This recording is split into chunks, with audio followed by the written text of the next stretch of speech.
Good evening. I call to order the City of Gerald regular called City Council meeting, Tuesday, December 25th, 2023 at 7 p.m. First item on the agenda is the roll call. Everybody's present. Next, we will have an invocation and pledge of allegiance led by Councilmember Paulson.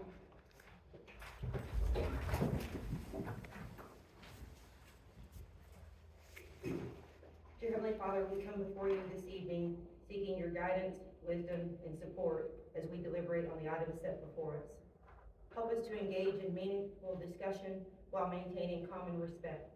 We are grateful for the opportunity to serve the citizens of Gerald. May every decision we make be in your will for the city and citizens of Gerald. We ask these things in your precious name. Amen. Amen. So we pray pledge.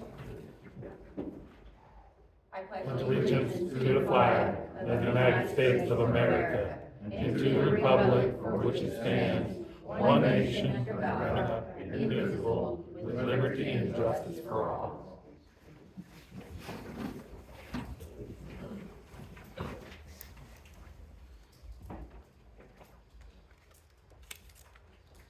All right, the next item on the agenda is public comments. We have two of them here. First speaker, Nicole Mills.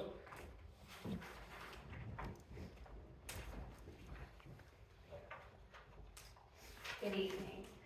First of all, I want to thank most of you that have the well-being of Gerald, it truly in your hearts, and the ones that actually work to make this place a nice place, because I know that there are plenty of you that do. My name is Nicole Mills.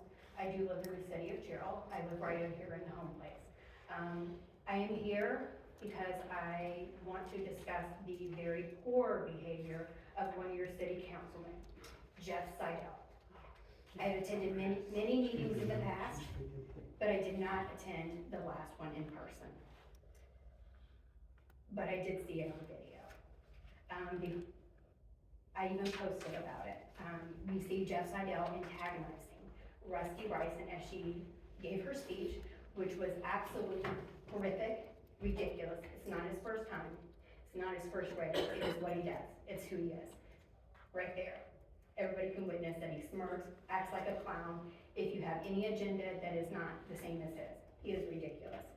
And he does this to anyone that doesn't have the same agenda as him. It's shameful. The only thing is he's not even ashamed of himself. It's absolutely disgusting.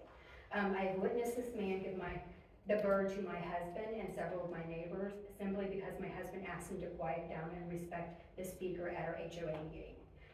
He has stopped by my neighbors with different ethnic backgrounds and stated he was making sure there was no illegal gang activity going on, to the point where my neighbor had to explain to her children, because they are ethnic, they are Mexican. This is not acceptable. This is not acceptable at all. I strongly encourage you to come up with a code of ethics for every single person that sits here in this chair, because it's ridiculous. And a code of ethics that has consequences. Because otherwise someone like this who continues to do the same thing, try to antagonize me, smirk at me, I'm not afraid of you, you're a big clown. It makes all of you look bad. It makes all of you look bad. So are the rest of you better than this? That's what I would like to know. Are the rest of you better than this? I hope so. I can tell you I'm better than this. And so are the people of Gerald. We deserve better than this. We expect more from the people that sit in this chair. I realize that you guys aren't accountable for the asshat that drives through the neighborhood and causes problems. However, when he sits here in this chair and represents us, let him represent you too. Do you want that representing you? Do you want me to think that I think the same thing of you, Danielle, or I think the same thing of you, Patrick, or you? Because that is ridiculous. Nobody, as a city official, deserves to be doing all the things that he does. Thank you for your time. And I do believe that most of you are better. I'm not saying that, but thank you. Thank you. All right. Next speaker is Barry Cryer. I only signed up to see if you wanna do, if anybody has any questions about item 6.1. Okay. I'm here to answer if y'all have any questions. Yes, sir.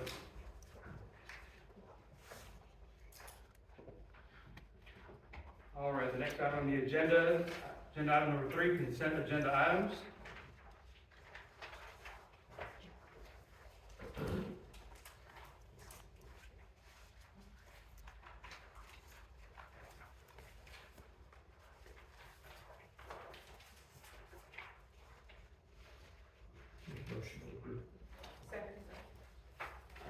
We have a motion on the floor in a second.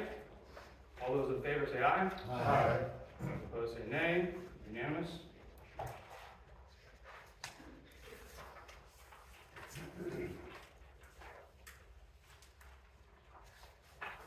Agenda item number 4, regular agenda items.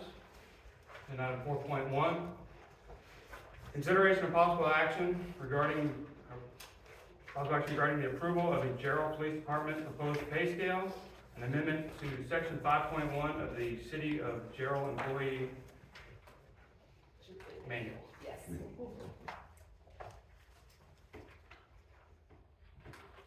Chief Stout. Good evening, Mr. Mayor, council, and city manager. So before I go into the pay scale itself, I wanted to talk a little bit about the culture that we're going to encompass and develop within the department. So the first thing we want to do is to be fully functional and capable. We discussed that, and I've talked about that on several different times. The second thing is we want to be a data-driven, intelligence-led department that serves the needs of our community by reducing crime, excuse me, and fear of crime. And to be transparent and ensuring accountability. Sorry, we went to the range today, and so we're choking. Anyway, excuse me. To build those trust that the community believes that we're both capable and competent in what we're doing.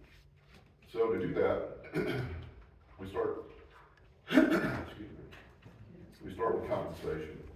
And compensation that will be the level that is equitable and externally competitive, that will be set to attract and retain competent employees, thus minimizing staff turnover, employee replacement costs, and efficient department operations. Oh, thank you. I appreciate that. The one time we go and qualify has to be the one time I gotta come up and talk to council. That's much better.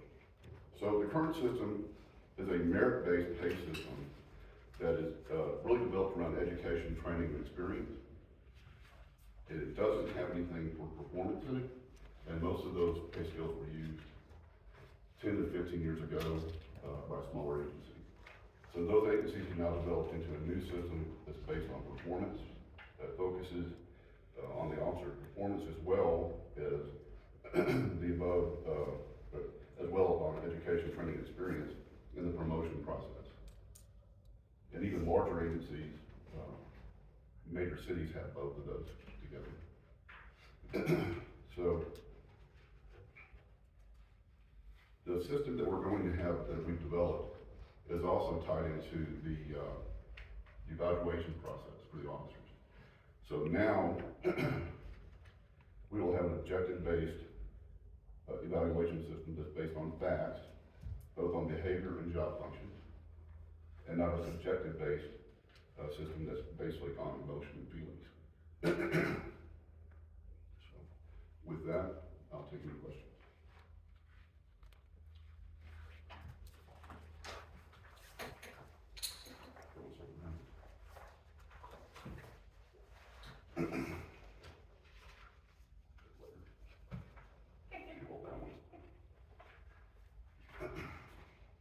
I'll go ahead and start. I'm about pro law enforcement you're gonna get, okay? So I want good officers here. I don't wanna be a training ground where they're jumping off, Absolutely. but we're also still a smaller town. Are we sacrificing the ability to expand our force in number by paying less more? Well, let me explain how I set the process up, and basically that might answer your questions for you. So first I started with the annual salaries that we have now, plus the COLA that you created for the city employees in October. That was kind of our base of where we can be. Then we did a salary survey to determine all the agencies around and in Williamson County, all the major competitors that we have, to get an average pay. And then you have to kind of back it out and play with it a little bit to figure out what the original one is, not real rocket science, but to get to the level that's gonna be both competitive and equitable to the current employees. So that one came out right where we come out at $29 and change now. And the one thing I'd like to add to that, we are going to be growing, and so we're gonna have to add employees at a rapid rate. And I think for us to be able to actually hire employees and not just keep open spots, we have to be competitive. Cause right now it's just hard to hire officers overall. And so I think if we're not competitive, we can create spots, but we won't necessarily be able to fill them. But looking as, watching the sales tax grow month by month, I think we're gonna be in a good place to be able to add officers. And that's a key attraction, and nowadays particularly millennials and other generational aspects, they wanna see what they're gonna be able to have in the future, and not such an abstract pay system. And majority of departments now go by this type of system, so they can kind of see where they're gonna go, as well as up the grade too, so. I noticed you managed to get Elgin in there, so. I'm sorry? Managed to get Elgin in the. I got, they're part of our competitors, Yeah. we're paying a little bit more. I'm just saying, I And figured you would we know a have little about that. Saline and Round Rock, Pflugerville and Round Rock are the same, so I didn't leave Pflugerville. And you're not gonna, open a door here building from the top down, right? I mean, I hope that No. that's the It's, purpose is to attract. it's to attract good quality officers.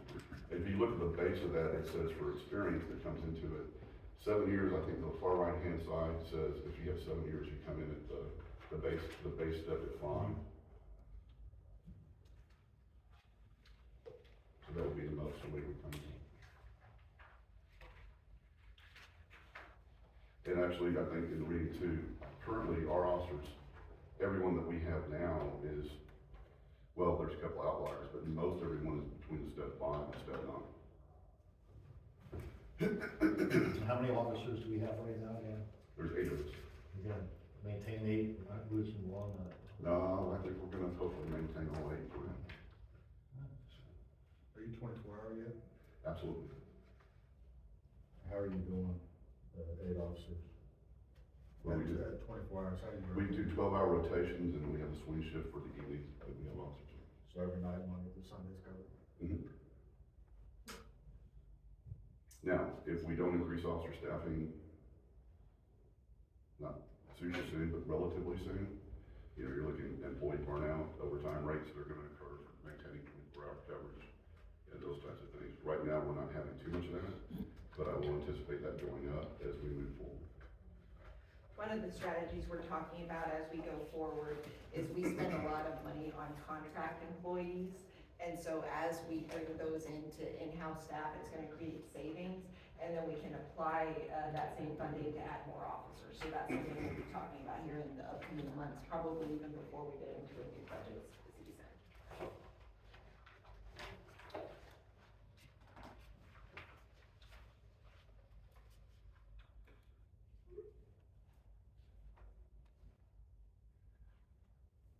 And I think there was a departmental organizational chart, a proposed chart that came in the packet with it all, that kind of explains where we're looking at going and what time periods we're looking at. That's not something that's set in stone, that's just, if I'm gonna do things in 3 years to develop the department, that's kind of what I'm looking at. I guess I'll ask you this point blank, in the current times that we're in, nobody else is working law enforcement anymore. It's not like when we got into it, when we started, I mean, heck, you got game wardens leaving, going to work for the Corps of Engineers. What is the game plan? You can only throw so much money. Do you have any other game plans Oh, to absolutely. attract? Sure. And I don't wanna, I mean, just yes or no. Yes. I don't need details, I just know I'd be that, happy to give you the details if you want.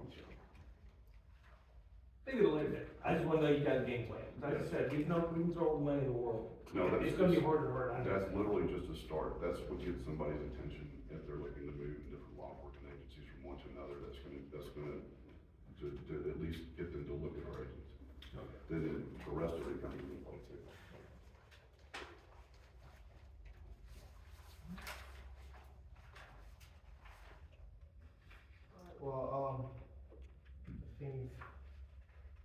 reasonable. My only question too is, if y'all talked in the past, is there any, plans to getting grants or anything? Well, grant Have you funding, already looked into that? yeah, grant funding won't go into actual salaries unless, No, I got you, but it's just, what I'm talking about is like, kinda like what you said, are we like looking for that, we're gonna have something unique for these officers besides just money, you know, is that part of the plan? I don't know what you we, can spend the we, grants on. we will be utilizing grants in the future. There's some compliance issues we need to take care of before we can be eligible for some of the grants. Okay. But once we do that, then it should work out. Okay. You talking about Tiger?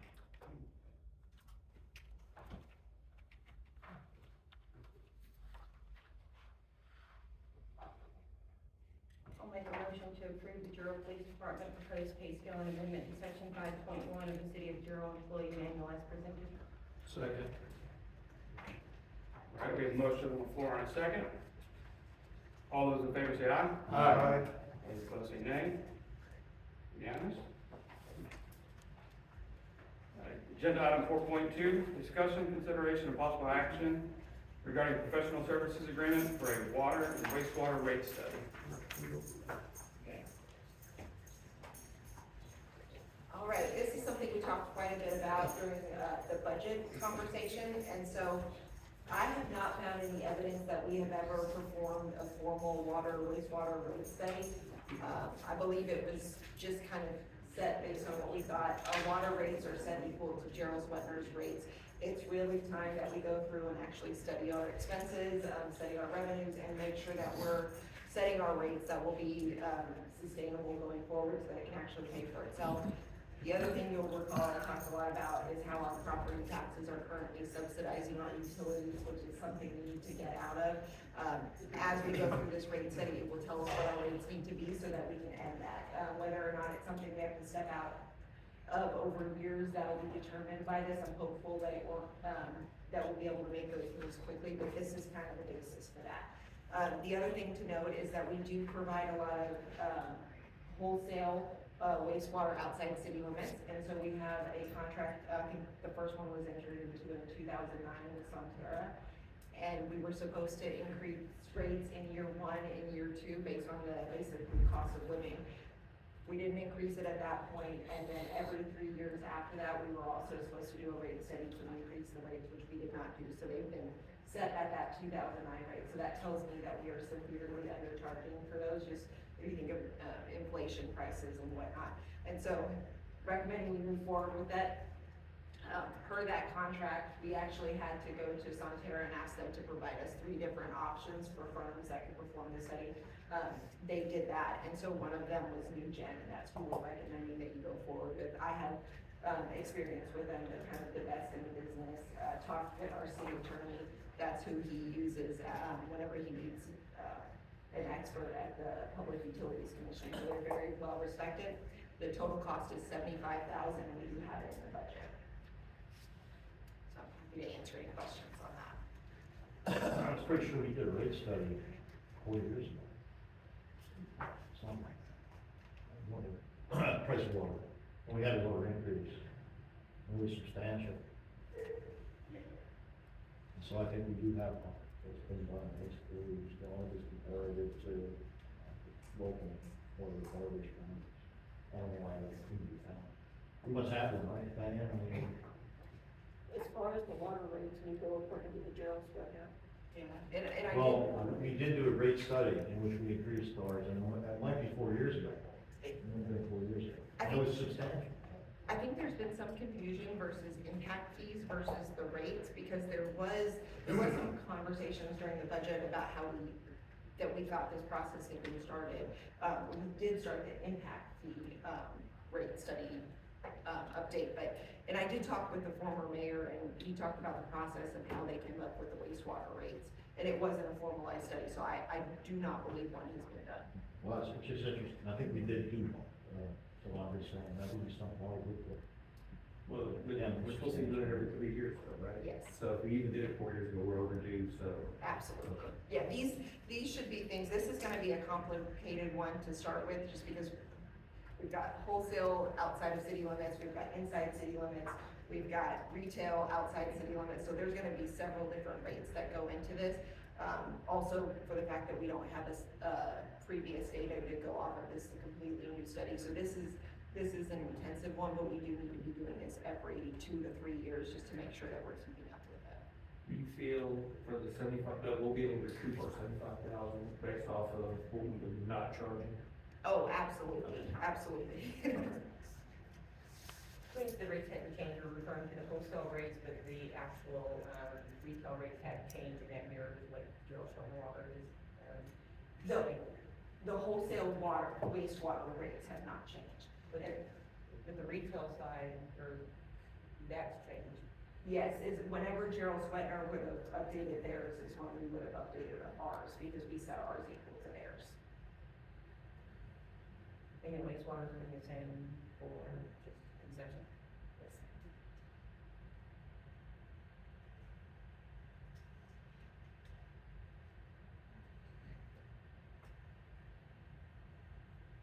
So the other thing to note, is that our residents should receive a return on investment. So this does not mean automatically that there is going to be a rate increase to our residents by any means. Obviously, we've been, healthy financially, but this is to give us data to understand it.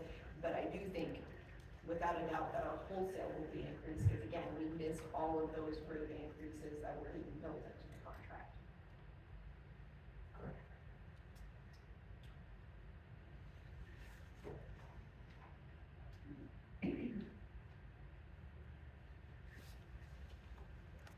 I'll make the motion to move forward with the water and wastewater rate study. Do we need to specifically name the beginning recognition? No, that's No. the only one you've been provided, so. I'll second that, I mean, no, no.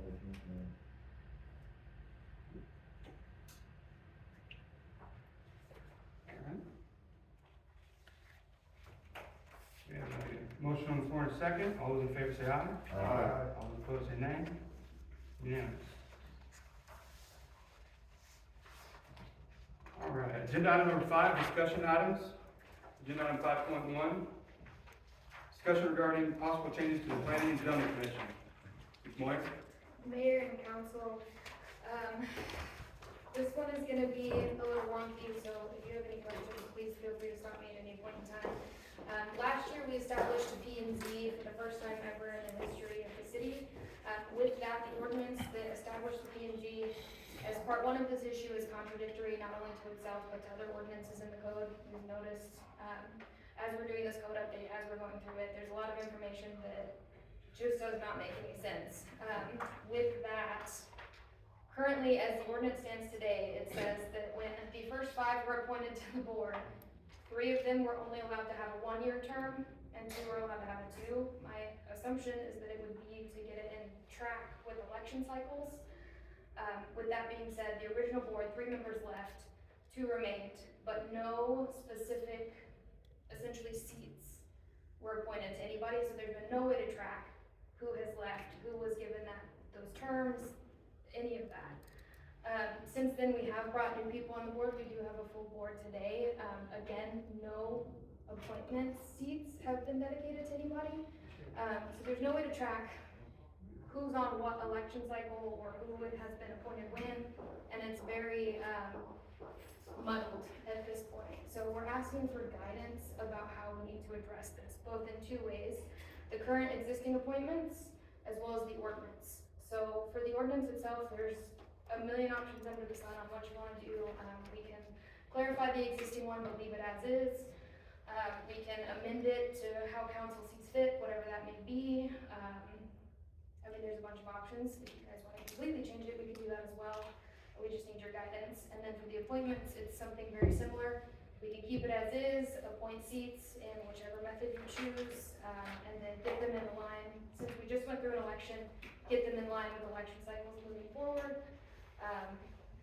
We just need your help. Well, what's the staff's recommendation? Let's start with the appointment timeframe. What's the staff's recommendation? I don't know if there's necessarily a recommendation at this point. There's a lot of, so for instance, in September, we were supposed to appoint new chair, vice chair, and treasurer. That didn't happen. The original I have two that were on the original board. I don't know where they fall, on these election cycles. I think a lot of it, starting from the ordinance cleanup, will kind of determine how we move forward, and that would come from you guys. And a possible recommendation on that, it would make sense to coincide better with the election cycle, so instead of, doing appointments right before our elections, to do that right after in November, December, that seems like that would make more sense, that way it's the new council appointing. So that's the easiest cleanup. There's two versions of this ordinance out there, so we need something to clean up so that we can clarify which is the current one. I also think there's one place in code where it says the mayor appoints, and the council approves, so these are all options, but we just need to know which one you want us to clean up. So I think that's the first piece of what you want the ordinance to say, how and when to appoint. Yeah, like, I think that's a good idea of kind of just mirroring the council, like you said, having it a little bit after. And then, I mean, put titles like we all have 1, 2, 3, 4, 5, what it's probably heard, and then have somebody kind of mirror council, that way like right after, after elections, and they would have their seats, that way you can kind of follow, and it's kind of easier as opposed to trying to create a whole different system. And then for the, current P and Z members, do you want us, maybe we could draw straws, you know, how do we decide who goes into which seat? I think we should have a discussion about that. I mean, I don't think if they have a, I mean, I'm not like, oh, I have to be this, no, I don't know if that's that serious, you know what I mean? They might just be like, oh, well, I'm okay with being 1, 2, 3, 4, 5, but I mean, if they have an issue with it, then make it an issue, but if they don't care. Well, I think we should appoint it, that's our job, okay, and it's important for council to understand what their mission is, okay? It's not a popularity contest, Facebook contest. In other words, we're supposed to be guiding the vision of where people want to go. If we're not gonna take that serious, then, you know, I don't know what we're gonna do. The planning and zoning, as she says, is 1 year old. It's important to me to see how that goes, and most of you know why. Okay, and so I would like to see very well functioning, planning and zoning. And that is really what you need to be in charge of, okay, something that works fluidly, works with the I think council. that what he said changes the appointment, by city council. I think they were just looking for clarity on how you decide the term of the current members. Well, yeah, I think that's something we could take up in January, in our next meeting, rather than. Would rather you would just do a random drawing since it wasn't established to begin with, and then that sets it moving forward. Well, but then you may have more people that wanna be on planning and zoning than not, so it gives you an opportunity in that January timeframe at least to have new people rather than keeping the same people. So what let's say we decide some type of random, you know, drawing straws or whatnot to determine who's in what seat. What that would determine is whose terms are essentially up, right? Just like we're gonna do with, our EBC tonight. And that's, looking at their bylaws, it said that's how they determine them in the first place. That's why it's usually best done something random like that so that it doesn't become, you know, a discussion that the P and Z has to have among themselves. But at that point, we would bring back whoever's terms are expired for reappointment in January.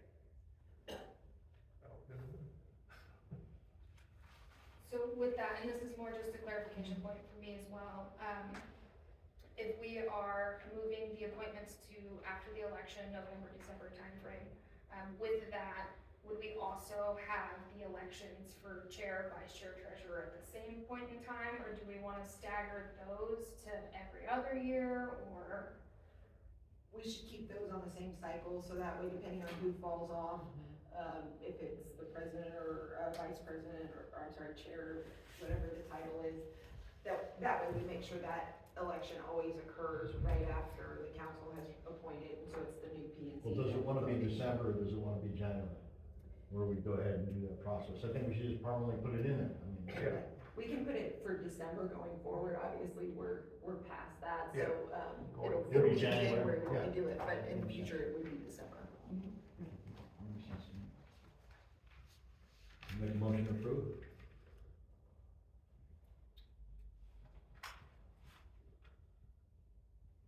Discussion. No, you absolutely did. Oh, that's good.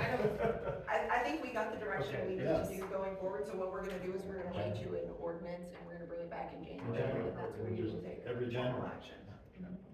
Or December, excuse me. I suppose. Going forward.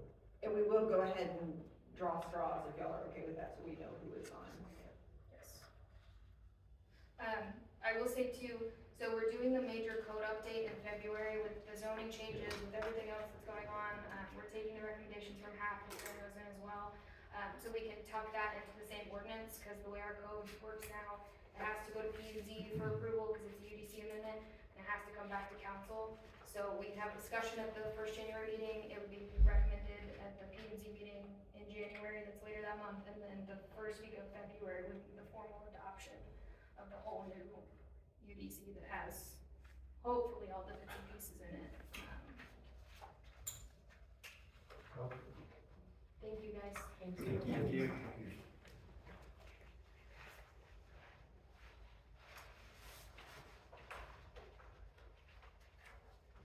So make a motion to approve. To make a motion to approve. No. Read it. Yeah, just discussion. All right. Next item on the agenda item number 6, we're gonna adjourn into closed executive session. We are adjourned. And council, y'all will.